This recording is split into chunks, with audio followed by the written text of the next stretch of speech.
Welcome to the Deep Dive. You're here because, well, you're curious, right?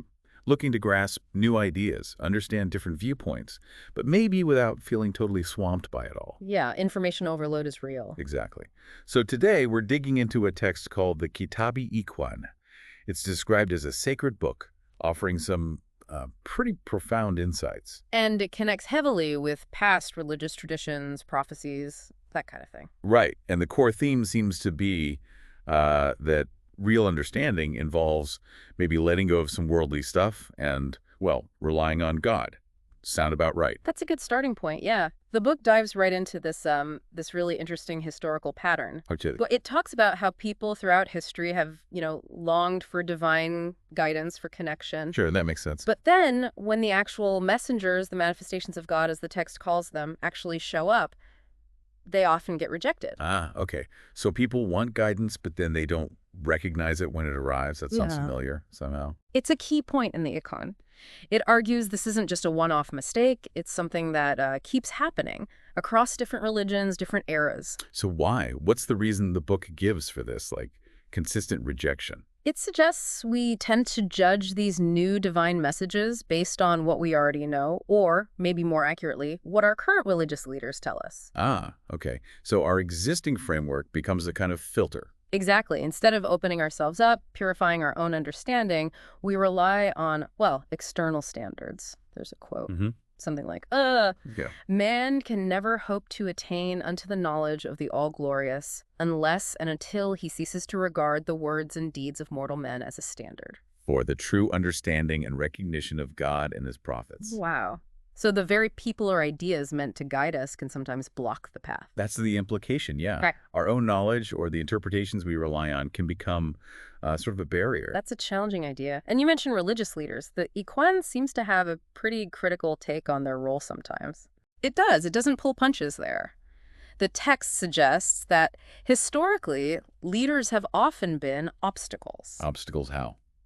Due to, like, wanting power? Or just not understanding? Both, potentially. The book mentions desires for power, for preserving their own status, but also sometimes just a genuine lack of spiritual insight on their part. Right. And this ties into, your interest in getting multiple perspectives. The Íqán warns that relying only on established voices might mean you miss the actual truth when it appears in a new way. So it really emphasizes that need for, like, independent investigation of truth. Can you give examples from the text? How did leaders actually hinder things? Well, it talks about past prophets facing, real suffering, often directly instigated by the religious authorities of their time. Think about the kinds of accusations thrown at divine messengers being called a sorcerer, a blasphemer, someone undermining tradition. Yeah, you see that pattern. The Íqán implies these accusations often came from leaders who felt threatened or whose literal interpretations were being challenged. It urges you to look past the pronouncements, even from respected figures, and engage directly. Go to the source, essentially, not just the commentary. Precisely. Which, also helps avoid that feeling of being overwhelmed. Maybe fewer, more direct sources are clearer sometimes. That makes sense. Okay, so moving from leaders to the texts themselves. The Íqán talks about symbolic language, prophecy. This stuff can be really confusing. Definitely. And the book offers a way to think about it. It suggests the words of the prophets. It calls them the birds of eternity, which is quite poetic. Yeah, nice image. That their words often have these deeper layers of meaning. You need a certain spiritual awareness to really grasp them. It's not always just the surface level meaning. Like reading poetry, maybe? The literal words are just the start. That's a good analogy. And the Íqán uses a historical example to make this point really clear. Which one? It talks about the Jewish people expecting the Messiah. Based on the reading of prophecy, they anticipated someone who would, follow every single letter of the Mosaic law, maybe even be a powerful king. Right, a literal fulfillment. Exactly. But then Jesus arrives, and his teachings sometimes seem to reinterpret or even challenge parts of that law, like rules about the Sabbath or divorce. And because he didn't fit their literal expectations, built on the interpretations of their leaders, many rejected him. The Íqán says the denials and protestations of these leaders have, in the main, been due to their lack of knowledge and understanding. So getting stuck on the literal words prevented them from seeing the spirit of the message. That's the idea. Clinging too tightly to one interpretation can blind you to a new revelation. don't mistake the signpost for the destination kind of thing. I like that. And this idea of symbolism comes up again with terms like resurrection or return, doesn't it? These are Yeah. huge concepts, often taken literally. Huge. And the Iqán definitely pushes for a symbolic understanding here. For example, being born of the Spirit. Yeah. It frames that not as, literal rebirth, but as a spiritual awakening. It happens when you recognize the manifestation of God, the prophet, for your specific time, your dispensation. Okay, so that aha moment could be realizing these familiar terms have this deeper metaphorical meaning. What about life and death? Similar idea. The text often uses life to mean the life of faith, being spiritually alive because you've accepted the current divine guidance. And death. That's the death of unbelief. Being spiritual disconnected, not recognizing the message for the age, it's less about physical life and death, more about your spiritual state. That really reframes things, moving it from the purely physical to the spiritual reality. Now, a really central theme, it seems, is the oneness of these divine messengers. Can you unpack that? Yeah, this is crucial. The Iqán stresses that even though these manifestations, Abraham, Moses, Jesus, Muhammad, and others, appeared at different times with different names, different laws sometimes. Right, their core, their spiritual essence is one and the same. They're all reflecting the same divine light. Like the sun analogy you mentioned earlier. Same sun, different rising points. Exactly, that analogy is used. Or think of it like different teachers in different grades, teaching the same fundamental truths, but adapting them for the student's level.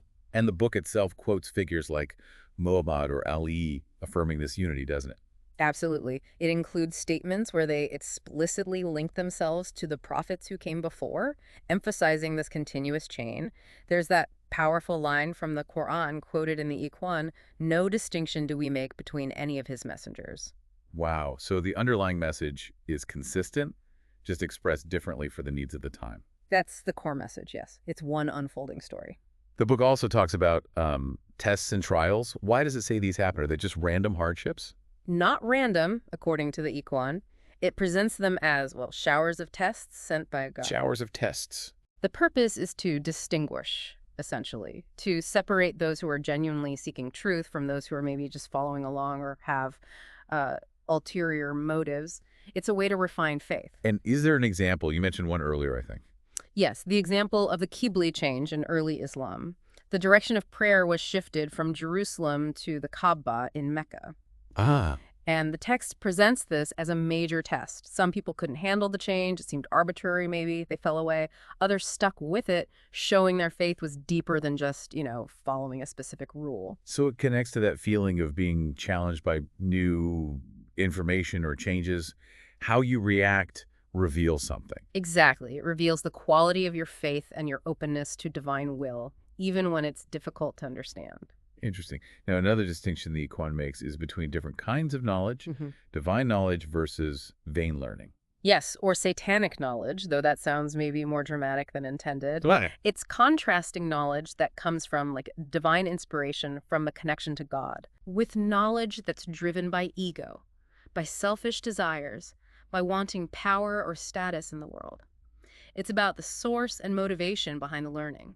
So true knowledge leads to things like patience, humility, love, service. While the other kind, the vain learning, tends to breed arrogance, contention, pride. And isn't there that really stark quote about knowledge being a veil? There is. Knowledge is the most grievous veil between man and his creator. Which sounds completely counterintuitive at first, right? Absolutely. How can knowledge be a veil? The Iqán explains it's referring to that limited, human-acquired knowledge that we get attached to, the knowledge we use to judge everything, including divine revelation, when we cling to our understanding as the ultimate measure. It blocks us from seeing something bigger, something divine. Exactly. It's not anti-learning, it's anti-arrogance based on limited learning. It critiques those who are proud of just repeating what others have said without genuine understanding. So it's about the spirit in which we learn and use knowledge. Humility is key. Okay, what about attaining the divine presence? Sounds very mystical. It does, but the Iqán clarifies it. It's not necessarily about, a face-to-face meeting with an unknowable God in the sky. Then what is it? It's primarily about recognizing and connecting with God's manifestation for your time, the prophet. That's how you attain the presence of God in the world, by recognizing his representative. And this isn't something just for the afterlife. No, absolutely not. The text strongly refutes the idea that this is only for some future resurrection. It's a present possibility. Recognizing the manifestation now is attaining the presence now. Which ties right back to wanting to be well-informed and understand things now in this life. Precisely. It's about finding that divine connection in the here and now through the appointed guide for the age. Okay. And the book also talks about the power or sovereignty of these manifestations. How's it define that? It's not usually worldly power, is it? Rarely. Their sovereignty is described as fundamentally spiritual. It's a power over hearts and minds, an ability to transform souls and societies, even if they lack earthly armies or thrones. Like the example of Muhammad. Exactly. Yeah. The Iqan points to how, starting with almost nothing in terms of worldly power, facing immense opposition. Right. He completely transformed Arabian society, united warring tribes, established a new civilization, all through the spiritual force of his message. That's the kind of sovereignty the book emphasizes. A spiritual dominion. Yeah. And it also reinterprets things like the Day of Judgment. Yes, often symbolically. While not denying a future accounting, the Day of Judgment in many prophecies is interpreted as the advent of a new manifestation.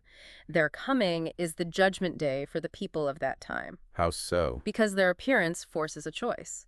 Accept the new revelation and be spiritually saved, or reject it and remain in darkness. It's a spiritual reckoning brought about by the new message. Another layer of meaning to a familiar term. Okay, so wrapping up, the Iqan seems to end on this note of ongoing revelation. Yes, very much so. It stresses that divine guidance isn't finished, sealed up in the past. Revelation is an unfolding, progressive process. And it warns against getting stuck. Absolutely. It cautions people not to cling so tightly to past interpretations or scriptures that they fail to recognize God's guidance when it appears anew. It even mentions a future figure, the Qaim, whose revelation of knowledge will supposedly surpass all that came before. A call for continuous openness, then. Intellectual and spiritual humility. Definitely. Okay, so let's recap this deep dive. We've touched on the difficulty in recognizing divine messengers, the complex role of religious leaders. The importance of understanding symbolism, not just literal texts. Right, the underlying oneness of all these prophets, the purpose behind tests and trials. The difference between true, divinely inspired knowledge and just, well, vain learning. Attaining that divine presence now through recognition, the idea of spiritual sovereignty. And finally, this crucial concept of revelation as an ongoing, unfolding process. It's definitely a unique way of looking at a lot of familiar religious ideas. Hopefully, if you've been listening, it sparks some thoughts, maybe offered a more nuanced perspective. Yeah, hopefully some insights there. It connects a lot of dots in a different way. So here's maybe a final thought to chew on. How do your own beliefs, your own background, the assumptions you carry, how might they be filtering the new information you encounter?